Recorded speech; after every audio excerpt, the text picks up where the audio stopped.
Eu creio que só o Senhor pode completar o seu coração essa noite. Só o Senhor pode levar paz ao seu coração essa noite. Não há como encontrar no homem, em uma denominação, em um pastor, aquilo que só Deus pode fazer. Então todos nós estamos aqui dependendo do Senhor, que Ele tenha misericórdia de cada um de nós e que o seu coração seja apacentado pela palavra do Senhor. João 6:41, diz a palavra do Senhor: murmuravam, pois, dele os judeus, porque dissera: eu sou o pão que desceu dos céus. E diziam: não é este Jesus, o filho de José? Acaso não lhe conhecemos o pai e a mãe? Como, pois, agora diz: desci dos céus? Respondeu-lhe Jesus: não murmureis entre vós. Ninguém pode vir a mim se o Pai que me enviou não o trouxer, e eu o ressuscitarei no último dia. Está escrito nos profetas: e serão todos ensinados por Deus. Portanto, todo aquele que da parte do Pai tem ouvido e aprendido, esse vem a mim. Não que alguém tenha visto o Pai, salvo aquele que vem de Deus. Este o tem visto. Em verdade vos digo: quem crê em mim tem a vida eterna. Eu sou o pão da vida. Vossos pais comeram o maná do deserto e morreram. Este é o pão que desce do céu, para que todo o que dele comer não pereça. Eu sou o pão vivo que desceu dos céus. Se alguém dele comer, viverá eternamente. E o pão que eu darei pela vida do mundo é a minha carne. Disputavam, pois, os judeus entre si, dizendo: como pode este dar-nos a comer a sua própria carne? Respondeu-lhe Jesus: em verdade vos digo, se não comerdes a carne do Filho do Homem e não beberdes o seu sangue, não tendes vida em vós mesmos. Quem comer a minha carne e beber o meu sangue tem a vida eterna, e eu ressuscitarei no último dia. Pois a minha carne é verdadeira comida e o meu sangue é verdadeira bebida. Quem comer a minha carne e beber o meu sangue permanece em mim e eu nele. Assim como o Pai que vive me enviou, e igualmente eu vivo pelo Pai, também quem de mim se alimentar por mim viverá. Este é o pão que desceu dos céus, em nada semelhante àquele que os vossos pais comeram e contudo morreram. Quem comer este pão viverá eternamente. Essas coisas disse Jesus quando ensinava na sinagoga de Cafarnaum. Muitos dos seus discípulos, tendo ouvido tais palavras, disseram: duro é este discurso, quem o pode ouvir? Amém? Amém? Senhor Deus, muito obrigado pela tua misericórdia, pelo teu perdão, pela tua graça, pela tua vida na nossa vida. Senhor Deus, nós entendemos que temos pecado contra o Senhor, precisamos da tua palavra para que o nosso coração, Senhor Deus, seja limpo pela tua verdade. Senhor Deus, tu és a única verdade, o único caminho e a única vida em quem nós temos que colocar toda a nossa esperança. Que os corações que entraram aqui abatidos, aflitos, possam agora esquecer de tudo lá fora e prestar atenção naquilo que o Senhor tem para eles, Senhor Deus. Todos nós necessitamos ser preenchidos pelo poder do Espírito Santo. Senhor Deus, há pessoas que entraram aqui, mas ainda não conhecem a salvação, Senhor Deus. E se elas partirem hoje, partirão para o inferno, Senhor Deus. Há pessoas que estavam aqui no caminho do Senhor, mas se desviaram, Senhor Deus. Como aquele filho pródigo, traz a sensatez e traz de volta, Senhor Deus, para que eles possam ser abraçados pelo Pai, Senhor Deus. Aqueles que estão salvos, estão seguros no Senhor, que eles possam também ser acrescentados pela tua palavra, que possam tomar decisões hoje importantes para que o teu reino caminhe, avance e que a tua palavra seja pregada a toda criatura. É no nome de Jesus que nós colocamos essa oração. Amém e amém.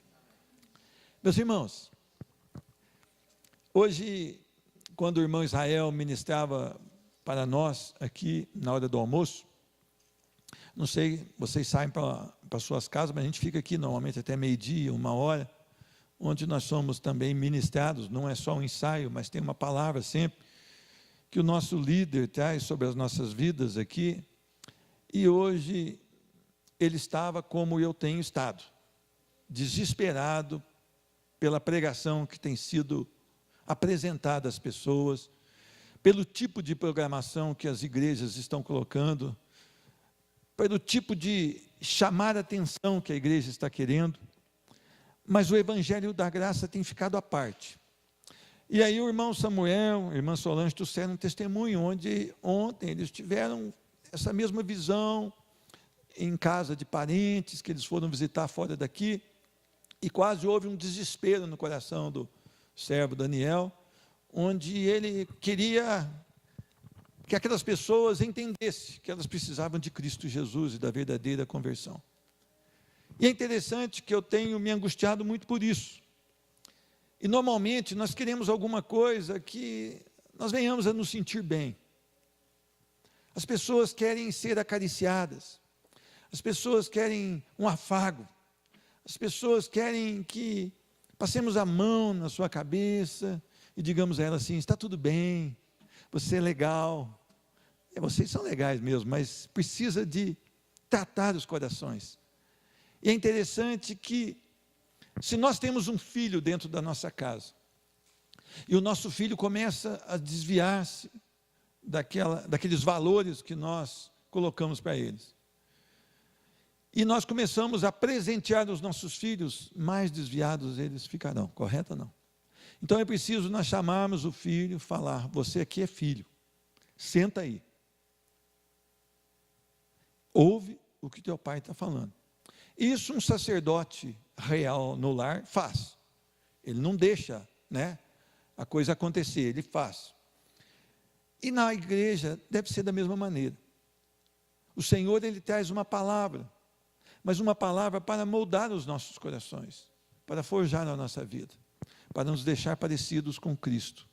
E é isso que nós precisamos. O Evangelho de João mostra a autoridade e governo de Jesus sobre a força da natureza, sobre as enfermidades, sobre a ausência de bens, quando as pessoas queriam ali, ouvindo o Senhor, estavam sem comer, ele multiplica os pães.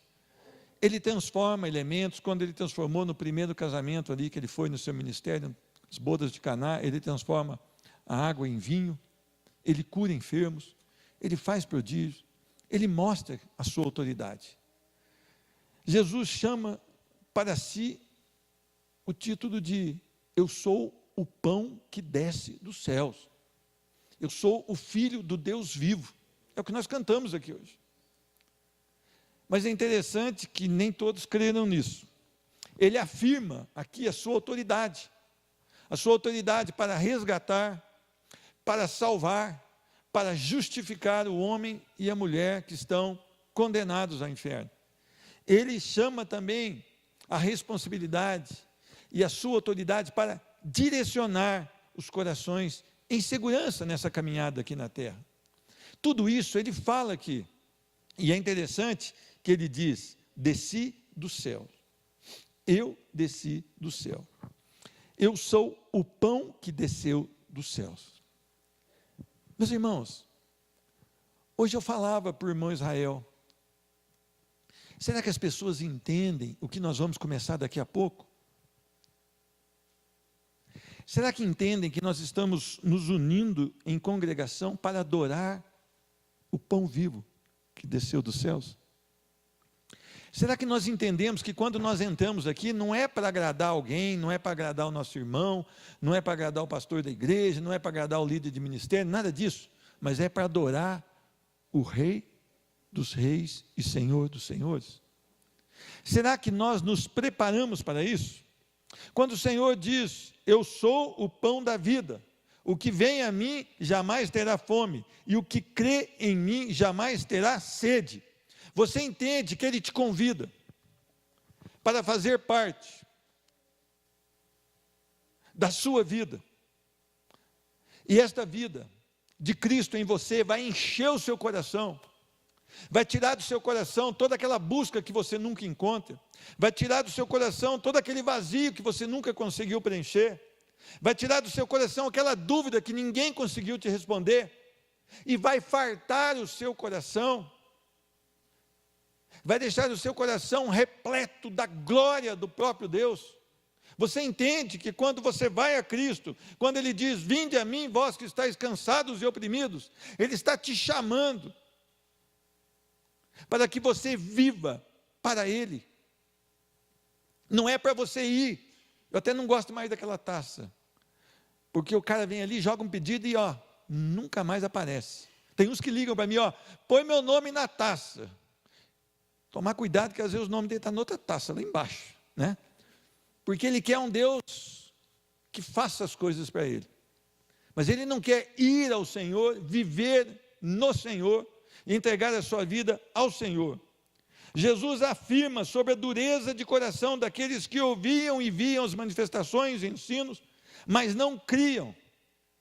É interessante que no versículo 36 desse mesmo texto, ele diz: porém, eu já vos disse que, embora me tenhais visto, não credes. Meus irmãos,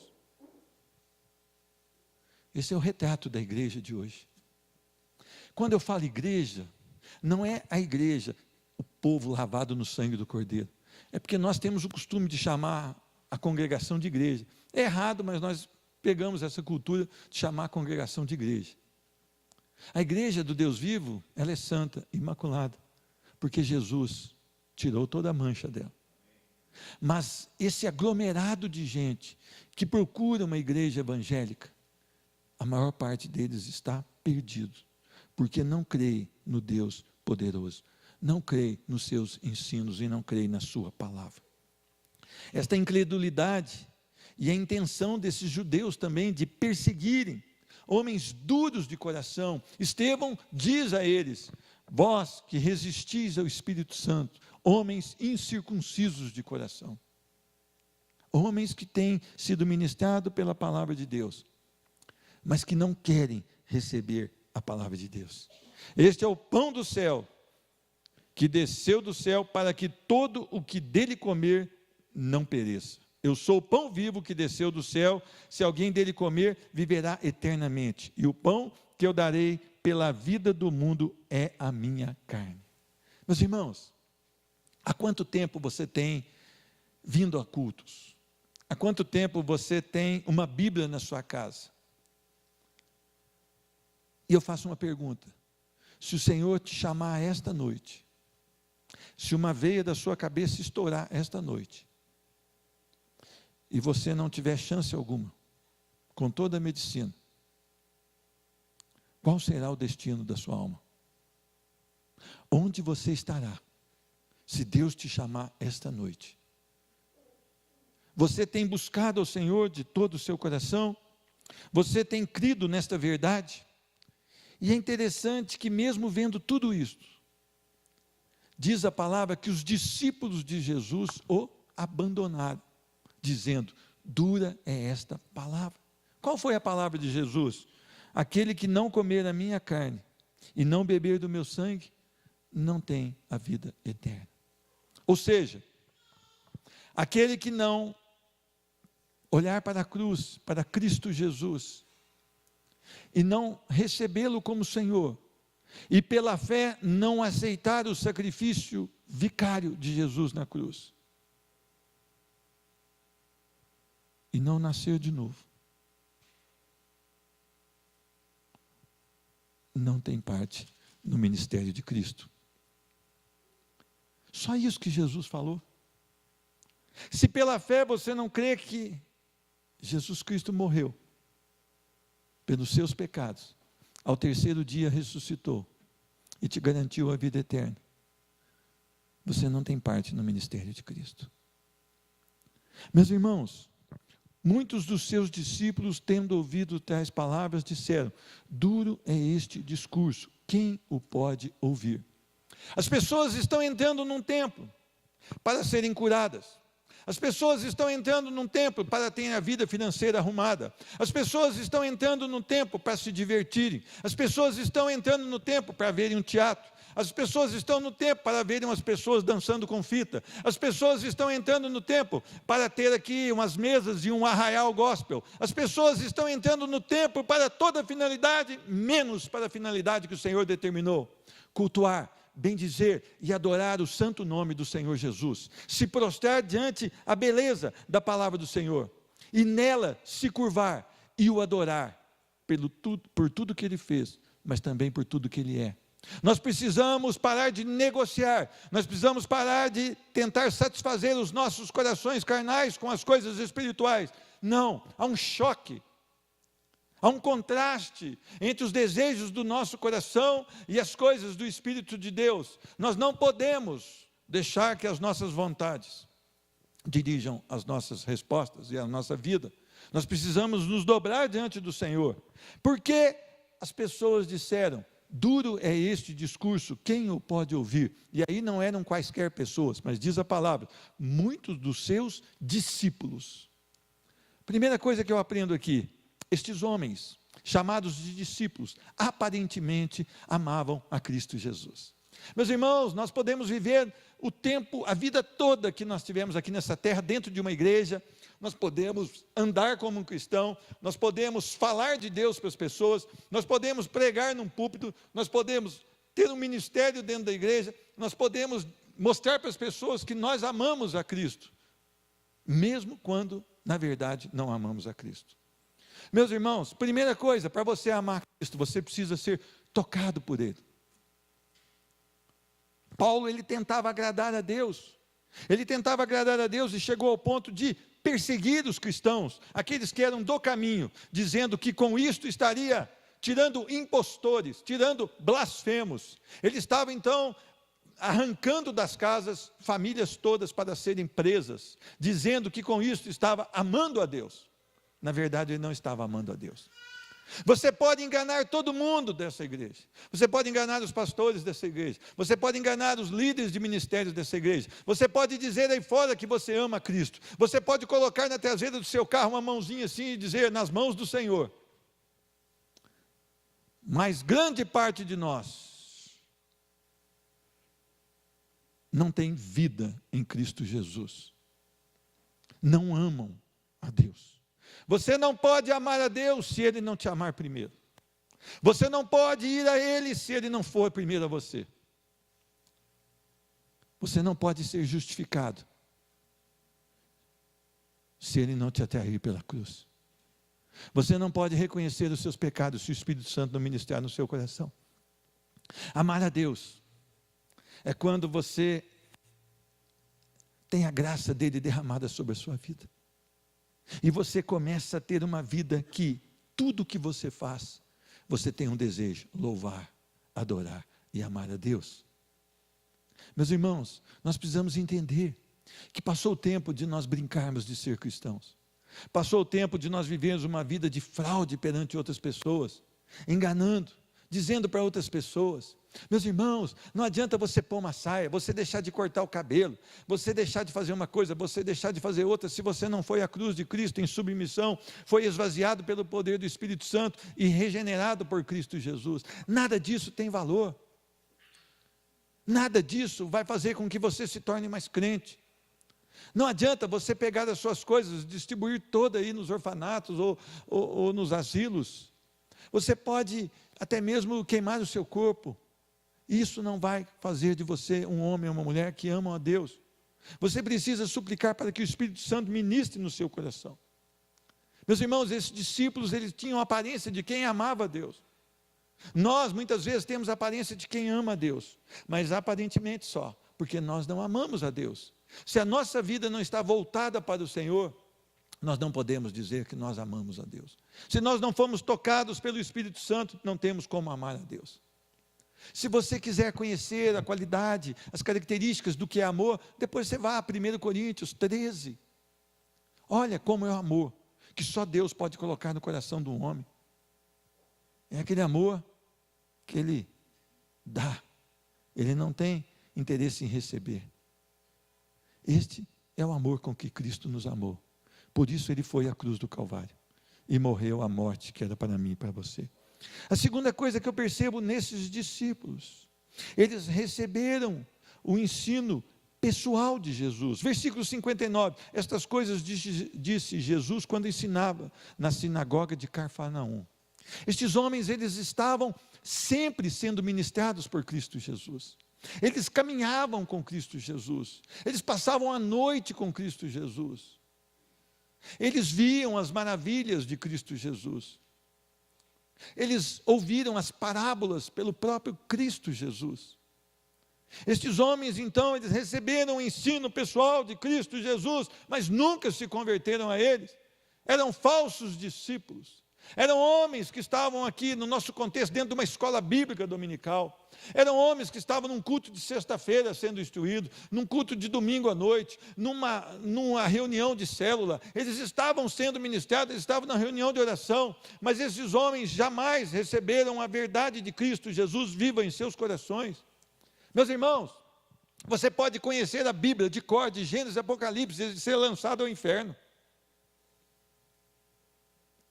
Você pode defender todas as teses aqui que você quer defender da palavra. Você pode ser examinado por uma banca e eles falarem, olha, esse cara conhece de Deus. Mas mesmo assim, você pode ter uma vida totalmente distante do Senhor. Você pode conhecer a palavra e não conhecer o Deus da palavra. Você pode ter tempo de estudo da palavra, mas não ter tempo de relacionamento com o Deus da palavra. Eu queria dizer a você, você que tem recebido o ensino do Senhor, o que tem feito de mudança na sua vida? Meus irmãos, você pode falar, ai que maravilha, o ensino hoje foi maravilhoso. O que mudou? Qual a decisão você tomou? Tem gente que chora. Ele chora. Eu vi eu não vou falar o nome, uma artista que foi no show do Fernandinho. Show, já acho errado, né? Mas foi no show do Fernandinho. Diz que a mulher saiu chorando e fotografaram a mulher chorando. Se eu tivesse a oportunidade de falar, irmã, essa irmã foi meio irônico, né? Eu falar, jovem, a senhora está chorando? É óbvio, eu estou chorando. Por quê? Porque a palavra me emocionou. E qual efeito essa palavra produziu no seu coração? Nós cantamos música aqui, louvores ao Senhor.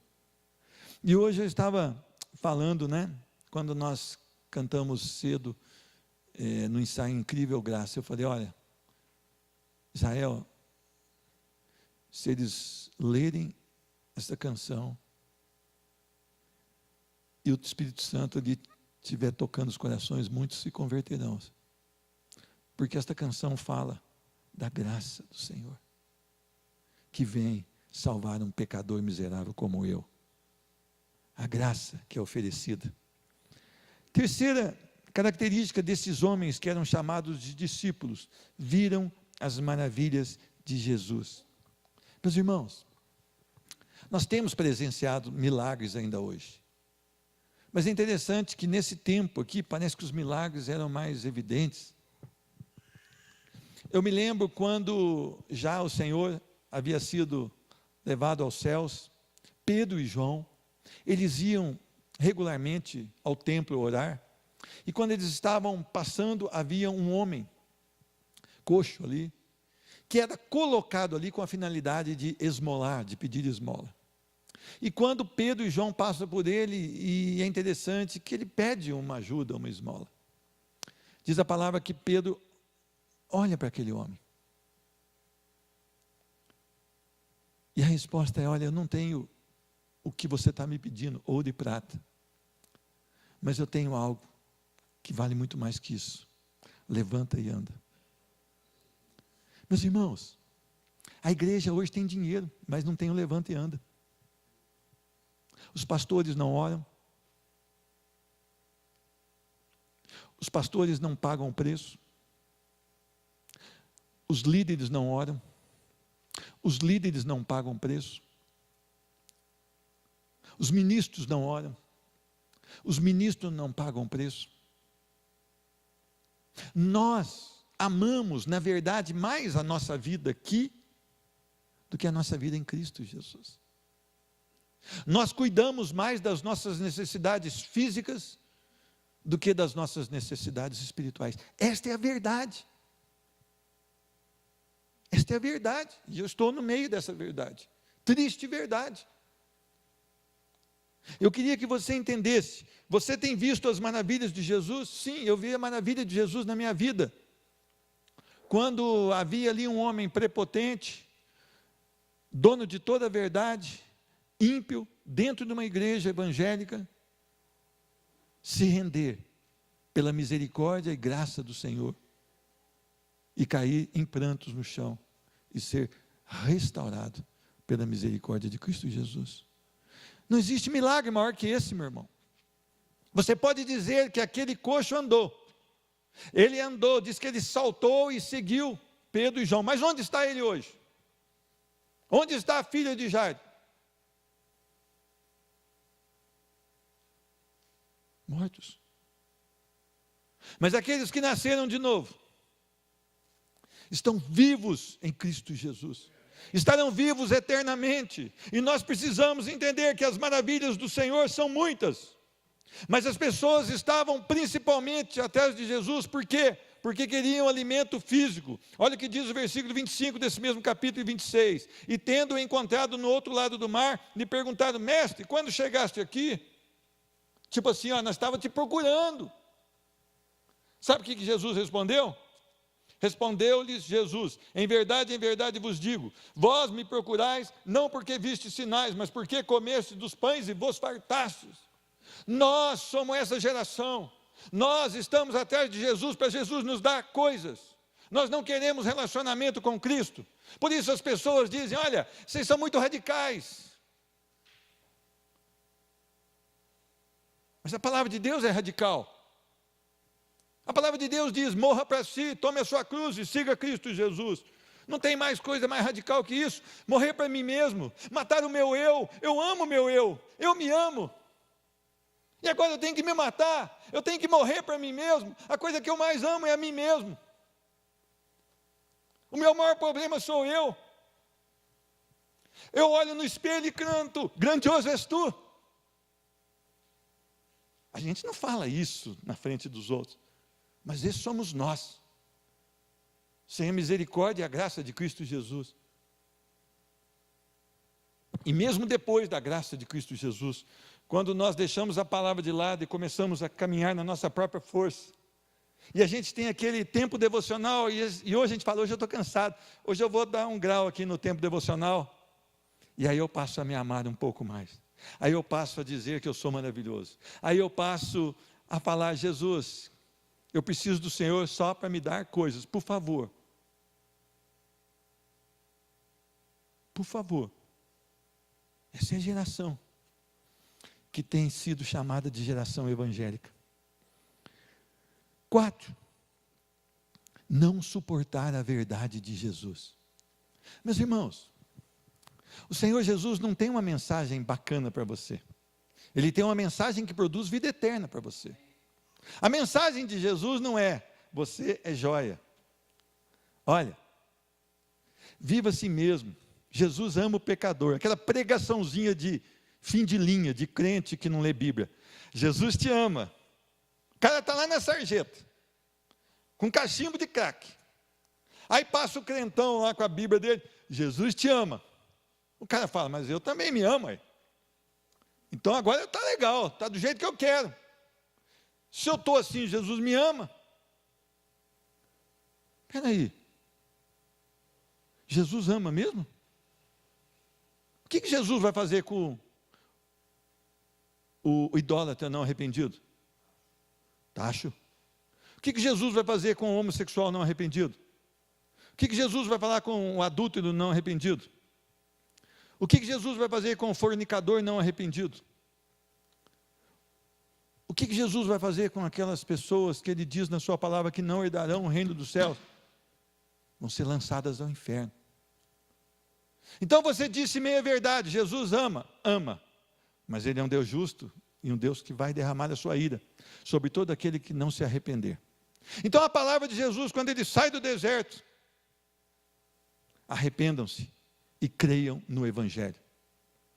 Arrepender é eu olhar para dentro de mim mesmo e ver a escória que eu sou. Eu olhar para dentro de mim mesmo, fazendo uma análise perante a palavra e dizer: eu sou imundo, eu sou um perdido,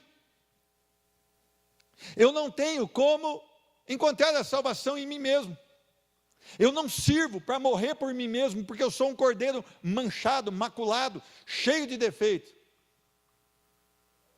E é interessante que o povo não suporta a verdade. Ah, irmão, você não tem uma mensagem de vitória? Tenho sim, arrependam-se, creem no Senhor Jesus e será salvo. Vitória, não só aqui, mas eternamente. Outra eu não tenho. Outra eu não tenho. Porque a palavra é essa. E é interessante isso.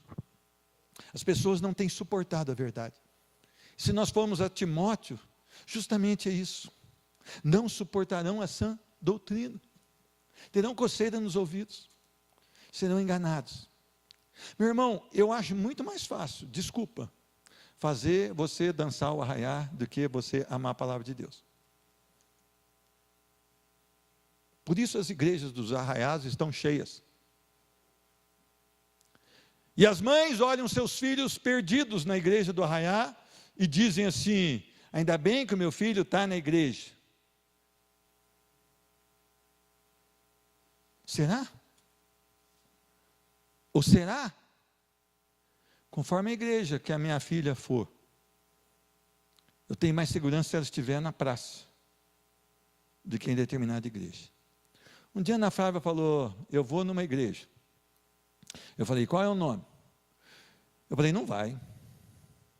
Não vai, mas não vai. Ah, mas não vai.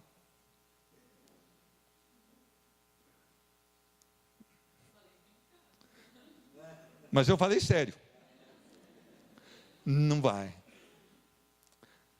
Até porque começa a ficar maior aquela bola, né? Então eu quero falar para vocês. O que vocês querem? Ser acariciados ou serem salvos?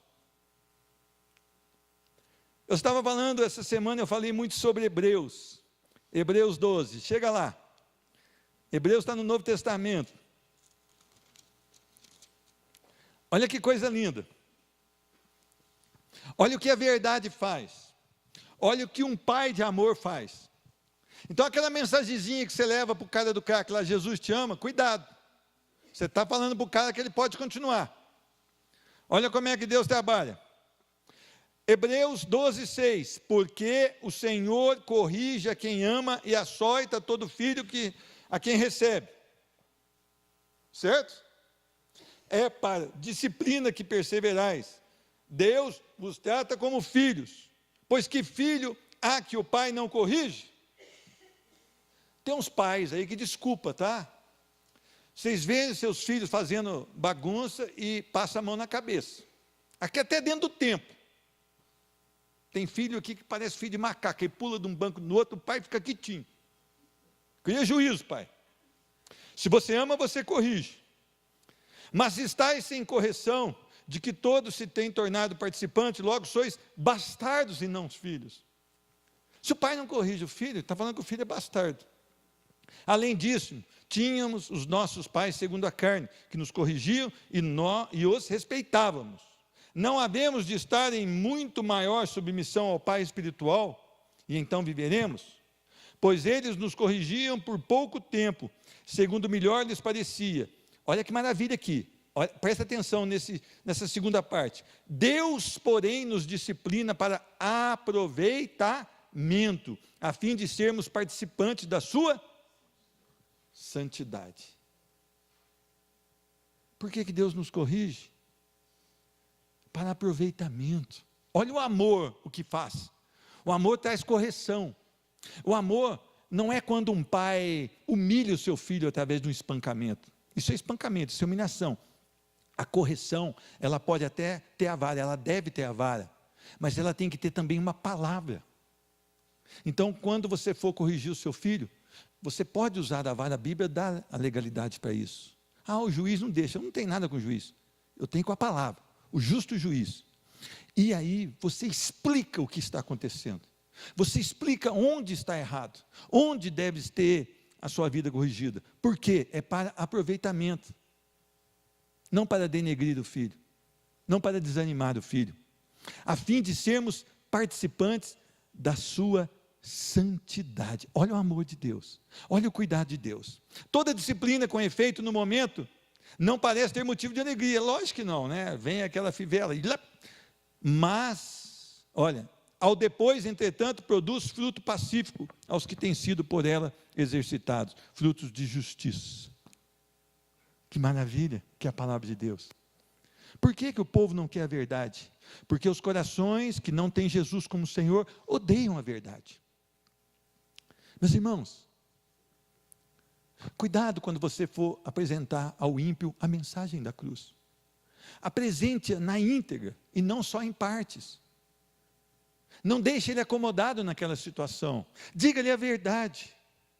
Mas uma coisa que eu aprendo aqui, muitos desses discípulos o abandonaram, porque esperavam nele somente para esta vida.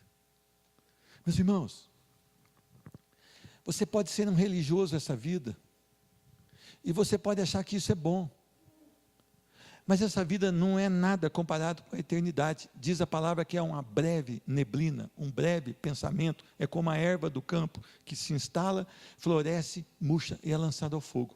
Quer dizer, o período da nossa vida, segundo o Salmo de número 90, ele vai de 70 e sobe a 80, o que passa disso é canseiro e enfado, mas depois haverá uma eternidade, não se conta, não tem fim, não há limite do tempo.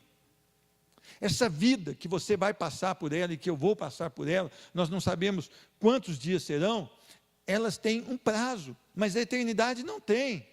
E é interessante que a eternidade não tem prazo, nem para quem está nos céus, nem para quem está lançado no inferno. Porque se você vai para o céu, você viverá na presença do Senhor, na Nova Jerusalém. Mas se você for lançado ao inferno, a morte também será lançada, então não haverá morte. E a sua rebeldia continuará eternamente contra o Senhor.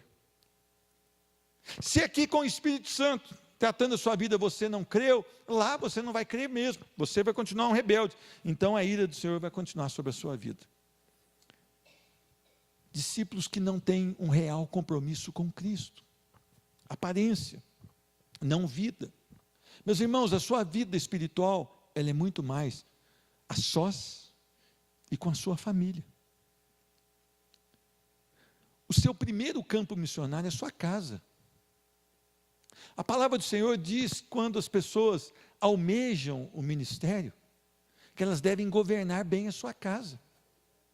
Por quê? Exemplo. Então você precisa entender, você não pode ser um crente aqui e não na sua casa, você precisa ser um crente primeiro dentro da sua casa, ter um compromisso real com Cristo.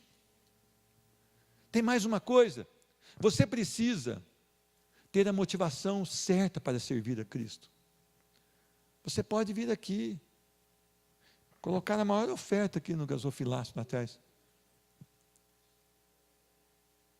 e não ser uma motivação correta, não ser nem aceita pelo Senhor a sua oferta. Você pode ter várias atividades na igreja, mas sem a motivação correta, sem o coração voltado para o Senhor. Então eu quero dizer e afirmar pela palavra de Deus, se você não nasceu de novo, todas as suas obras são mortas. As obras só são aceitas a partir de que nós temos vida em Cristo Jesus. Ah, meus irmãos, mas o fulano, ele leva lanche para quem está na noite. Tá, mas ele é nascido de novo? Não, obra morta. Eu preciso da regeneração em Cristo Jesus. Amar a si mesmo, cuidado. Esses discípulos mostraram aqui que eles não amavam a Cristo, mas amavam a si mesmos. Eles não tinham interesse pelas coisas de Cristo. Eles não tinham desejo real pelas coisas de Cristo. E o pior, eles viviam uma vida dupla, amor ao mundo e amor ao Evangelho. Amor ao mundo e amor a Cristo. Isso que nós mais vemos hoje. O cristão chega aqui, na hora do louvor, e adora o Senhor, ergue o seu braço, derrama as lágrimas. Quando ele chega no seu carro, ele pega um CD daquele da banda Calypso, põe lá, e vive uma vida dupla.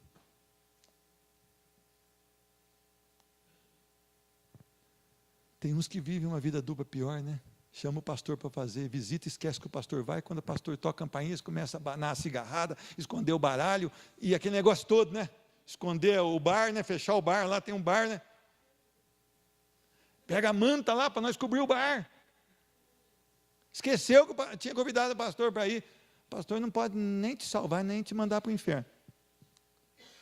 Você deveria temer aquele que, além de poder matar o seu corpo, pode mandar a sua alma para o inferno.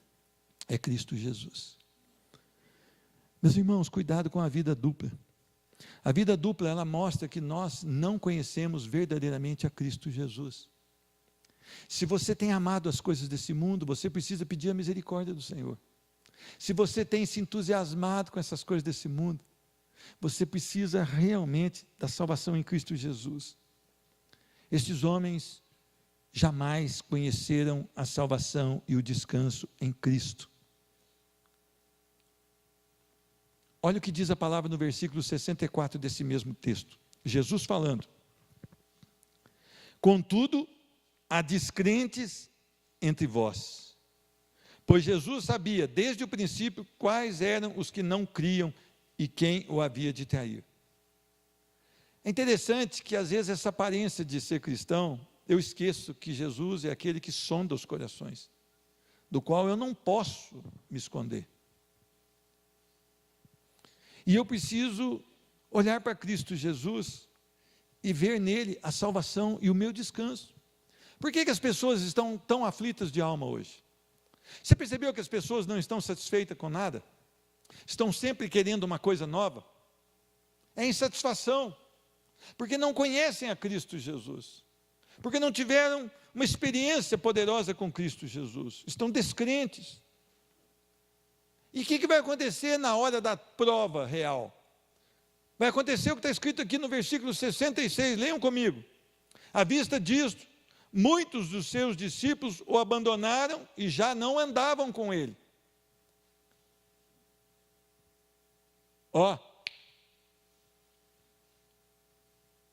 Fugiram, viraram as costas. Por quê?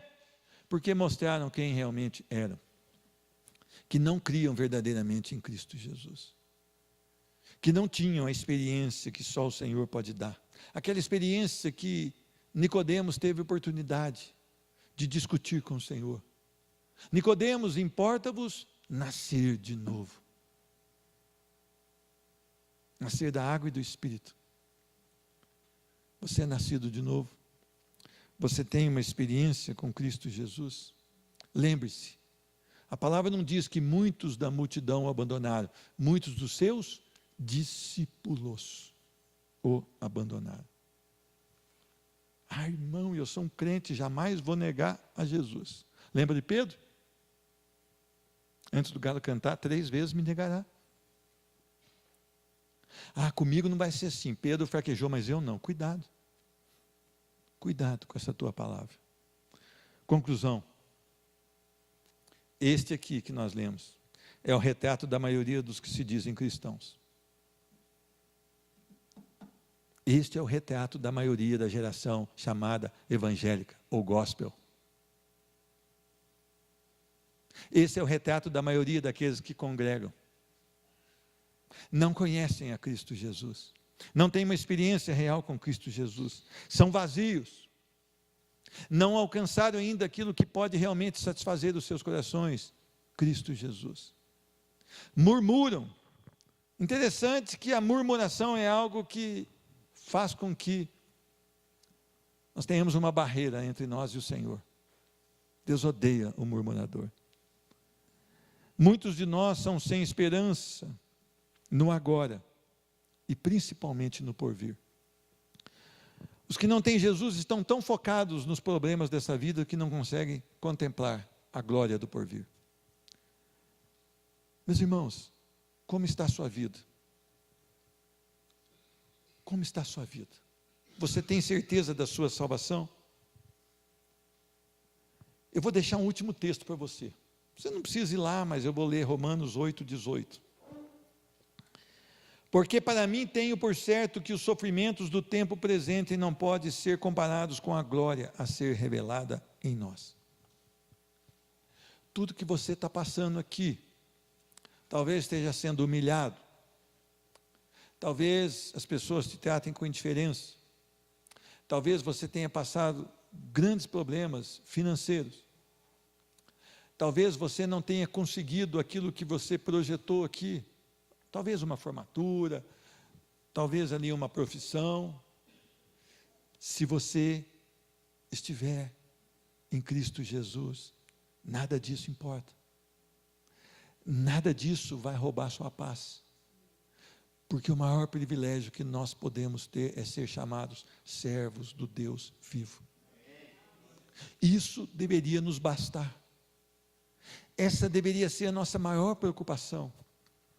É bom ter coisas? Sim, quem sabe Deus vai permitir que você tenha algumas coisas que você quis, que você planejou, mas se não acontecer, se você tem Cristo Jesus, está ótimo, é tudo o que você precisa, e é o que vai durar pela eternidade. Meus irmãos, a maioria da nossa geração está condenada à ira eterna, desprovida da graça de Deus, e pior, dentro de uma igreja evangélica. Esse é que é o pior, dentro de uma igreja evangélica. É a geração que não tem vida em Cristo. Meus irmãos, este é o pão que desceu do céu, em nada semelhante àquele que os vossos pais comeram e contudo morreram. Quem comer este pão viverá eternamente. Cristo Jesus, a única esperança que nós temos. Ainda há tempo, ainda há tempo. Você que está desanimado, você que anotou aí, diante da palavra, você chegou a uma conclusão: eu ainda não tenho Cristo Jesus. Implore o favor dele sobre a sua vida, implore uma ministração especial do Espírito Santo, mostrando quem você é e quem Jesus é, e quem sabe você vai declarar que Jesus Cristo verdadeiramente é o Senhor, e você vai ser salvo ainda essa noite. Quem sabe você que estava com fogo e a paixão por Cristo Jesus, e andou por outros caminhos, hoje está voltando e recebendo a palavra do Senhor. Quem sabe agora que você vai se prostrar diante de Cristo Jesus e vai dizer: só o Senhor é Deus. E isso não por você mesmo, não por seu coração, mas pelo Espírito Santo de Deus. Ninguém confessa que Jesus Cristo é o Senhor, a não ser pelo Espírito Santo de Deus. A sua confissão por você mesmo, ela não tem valor nenhum, não lhe garante nada, a não ser condenação. Mas quando o Espírito Santo leva um homem a declarar que Jesus Cristo é o Senhor, aí sim é para salvação. Que Deus te abençoe, que você possa meditar na palavra durante a semana. Meus irmãos, ao saírem por essa porta, há um chamado do Senhor para os salvos: ide pregar o Evangelho, fazei discípulos, ensinem a palavra de Deus. Mas você nunca será um discípulo se você chegar na sua casa, ligar a sua internet e procurar coisas fora da palavra de Deus. Você nunca será um cristão coerente com a palavra se você ligar o seu aparelho de som e ouvir coisas fora da palavra de Deus. Você nunca será um crente coerente se você ligar na televisão e procurar programas que são fora da palavra de Deus. Nada vai te fazer cristão a não ser a palavra de Deus. Saia daqui para louvar ao Senhor, saia daqui para servir ao Senhor, no nome de Jesus. Vamos ficar de pé. Senhor Deus, muito obrigado pelo poder que há na Tua palavra, muito obrigado, Senhor Deus, porque a Tua palavra é verdade, que nós tanto precisamos, que nós tanto almejamos, Senhor Deus. Temos pecado contra o Senhor, pedimos perdão pelos nossos pecados, pedimos a Tua direção para vivermos uma vida em conformidade com o Teu Evangelho. Senhor Deus, o quão precioso é o Seu Evangelho, Senhor Deus, quão preciosa é a Tua palavra, Senhor Deus, e nós temos desperdiçado tempo, Senhor Deus, correndo atrás do vento, atrás de coisas que perecerão aqui nessa terra.